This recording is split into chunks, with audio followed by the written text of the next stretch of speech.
नमस्कार, मैं सरिता गर्ग, व्याख्याता हिंदी साहित्य। प्रिय विद्यार्थियों, महाविद्यालय के YouTube चैनल पर आप सभी का हार्दिक स्वागत। आज हम बीए द्वितीय वर्ष के हिंदी साहित्य के प्रथम प्रश्न पत्र के कुछ अति महत्वपूर्ण प्रश्नों पर चर्चा करेंगे। जैसा कि आपको पता है, हमारा प्रथम प्रश्न पत्र जो है वो रीतिकालीन काव्य का है। तो इसका पहला प्रश्न है, केशव हृदयहीन कवि थे, इस कथन की समीक्षा कीजिए। तो केशवदास रीतिकाल के प्रवर्तक कवि माने जाते हैं। रीतिकाल में पांडित्य प्रदर्शन और चमत्कार प्रदर्शन की जो प्रवृत्ति थी वो बहुत अधिक थी।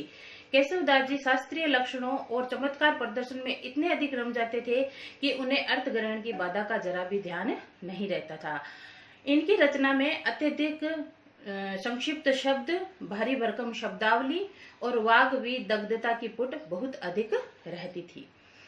अब हमारा दूसरा क्वेश्चन है, बिहारी के दोहे गागर में सागर भरने के अप्रतिम उदाहरण है, इस कथन की समीक्षा कीजिए। तो रीतिकाल के रीतिसिद्ध कवियों में बिहारी का अग्रणी स्थान है। बिहारी की एकमात्र रचना बिहारी सतसई है।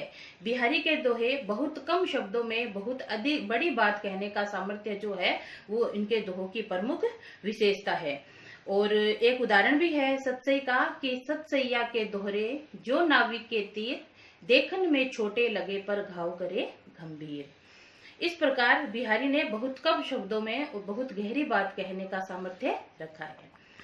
इसी प्रकार से नहीं पराग नहीं मधुर मधु नहीं विकास इह काल अली कली ही सो बंध्यो आगे कौन हवाल। बिहारी ने व्यंग्य के माध्यम से बहुत गंभीर बात को इस दोहे के माध्यम से स्पष्ट करने का प्रयास किया है। इसका जो कला पक्ष है, कला पक्ष के अंतर्गत भाषा का, छंद का और अलंकार विधान का और भाषा की समाज शक्ति का वर्णन किया गया है। अगला हमारा जो क्वेश्चन है वो कवि सेनापति का ऋतु वर्णन करने में कवि सेनापति अग्रणी थे, कथन के आधार पर ऋतु वर्णन को स्पष्ट कीजिए। तो इसका उत्तर है, हिंदी साहित्य के कवियों में प्रकृति चित्रण और ऋतु वर्णन की परंपरा संस्कृत साहित्य को विरासत में प्राप्त हुई है। कवि सेनापति ने प्रकृति का चित्रण 3 प्रकार से किया है। पहला जो है वो है आलंबन रूप में प्रकृति चित्रण, दूसरा है उद्दीपन रूप में प्रकृति चित्रण और तीसरा है अलंकारिक रूप में प्रकृति चित्रण। इस प्रकार कवि सेनापति ने अपने काव्य में ऋतु वर्णन किया है। अगला क्वेश्चन हमारा चौथा है, भूषण की काव्यगत विशेषताओं पर प्रकाश डालिए। तो हिंदी साहित्य के इतिहास में रीतिकाल का जो समय था वो श्रृंगार का समय था। इस कालखंड के लगभग सभी कवियों ने अपनी अधिक से अधिक प्रवृत्ति श्रृंगार में रमाई थी और इस कालखंड में भारतीय जनता व समाज की जो स्थिति थी वो बहुत ही दयनीय थी। ऐसे समय में कुछ ऐसे कवि थे जिन्होंने राष्ट्रीय चेतना का जयघोष किया था और इनमें प्रमुख और अग्रणी कवियों के रूप में कवि भूषण का नाम लिया जाता है। और भाव पक्ष के अंतर्गत कवि भूषण की काव्यगत विशेषताओं में भाव पक्ष के अंतर्गत उनकी रस योजना आती है। रस योजना के अंतर्गत उनकी दानशीलता और दानवीर प्रवृत्ति, दयावीर प्रवृत्ति और धर्म के प्रति प्रवृत्ति और युद्धवीर प्रवृत्ति का वर्णन किया गया है। दूसरा इसका पॉइंट है सांस्कृतिक आस्था और तीसरा है राष्ट्रीय चेतना। कला पक्ष के अंतर्गत भाषा सौष्ठव, छंद विधान और अलंकार विधान का चित्रण किया गया है। अगला जो प्रश्न है वो हमारा गणानंद से संबंधित है। गणानंद प्रेम की पीर के कवि हैं, इस कथन को उदाहरण सहित स्पष्ट कीजिए। तो गणानंद रीतिकाल के रीतिमुक्त काव्य धारा के प्रमुख कवि हैं। इन्होंने प्रेम के आंतरिक सौंदर्य को अधिक महत्व दिया है। बुद्धि नेत्रों की अपेक्षा हृदय नेत्रों के द्वारा प्रेम का सूक्ष्म चित्रण गणानंद के काव्य में किया गया है। इन्होंने अपने काव्य में श्रृंगार के संयोग पक्ष की अपेक्षा वियोग पक्ष का चित्रण अधिक किया है। तो इनकी जो भाव पक्ष के अंतर्गत इनके काव्य की जो विशेषता है वो इस प्रकार है। पहला, प्रेम की सात्विकता, दूसरा है प्रेम में वेदना, तीसरा है लौकिक से अलौकिक प्रेम का चित्रण, चौथा है प्रेम में एक निष्ठता, यानी गणानंद का जो प्रेम था वो एक निष्ठ प्रेम था। उदाहरण के द्वारा बताया गया है कि घन आनंद प्यारे सुजान सुनो, यहाँ एक ते दूसरे आंक नहीं। अगला पॉइंट है प्रेम में एकांगीपन। एकांगीपन यानी कि अकेलापन। भय अति निठुर मिटाई पहचान डारी, यही दुख हमें जग लागी हाय हाय है आदि उदाहरण द्वारा कवि गणानंद ने प्रेम का चित्रण किया है और प्रेम की विरह को उन्होंने व्यक्त किया है। अगला प्रश्न हमारा, संत कवि रजब की काव्यगत विशेषताओं का वर्णन करना है। तो कवि रजब जो है वो निर्गुण काव्य धारा के कवि हैं और इन्होंने समाज के आडंबरों का विरोध किया है।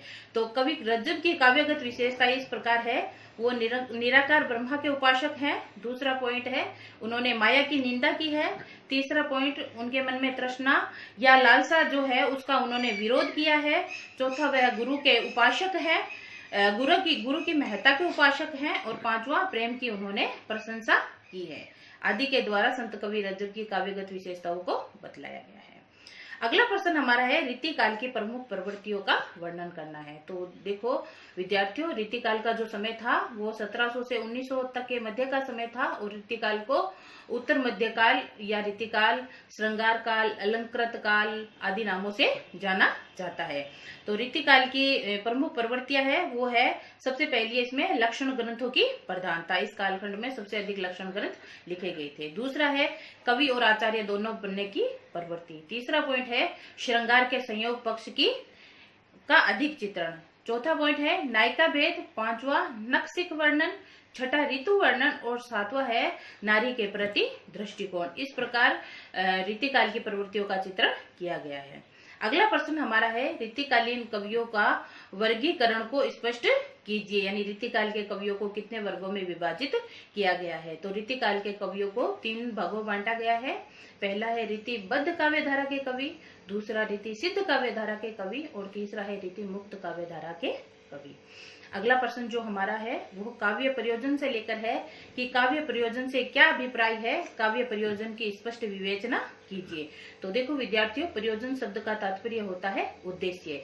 इस संसार में मंद बुद्धि से मंद बुद्धि व्यक्ति भी बिना प्रयोजन के कोई कार्य नहीं करता। यानी कि प्रत्येक व्यक्ति के कार्य करने के पीछे किसी न किसी प्रकार का उद्देश्य जरूर निहित होता है और उसी उद्देश्य को लेकर व्यक्ति कोई न कोई कार्य करता है। तो इस प्रकार मनुष्य के प्रत्येक कार्य के पीछे उसका प्रत्यक्ष या परोक्ष रूप से कोई न कोई प्रयोजन अवश्य रहता है। तो आचार्य कवि मम्मट ने काव्य प्रयोजन को इस प्रकार से स्पष्ट किया है।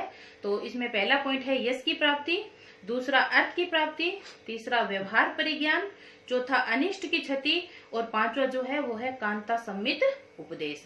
इस प्रकार काव्य प्रयोजन को स्पष्ट किया गया है। तो इस प्रकार आज हमने बीए द्वितीय वर्ष के प्रथम प्रश्न पत्र के कुछ अति महत्वपूर्ण प्रश्नों पर चर्चा की है। और फिर भी अगर प्रश्न पत्र में आए हुए प्रश्नों को लेकर किसी प्रकार की समस्या आपको आती है तो कमेंट बॉक्स में जरूर लिखें। और कोरोना वायरस जैसी महामारी के चलते हुए कृपया घर पर रहिए, सुरक्षित रहिए। धन्यवाद।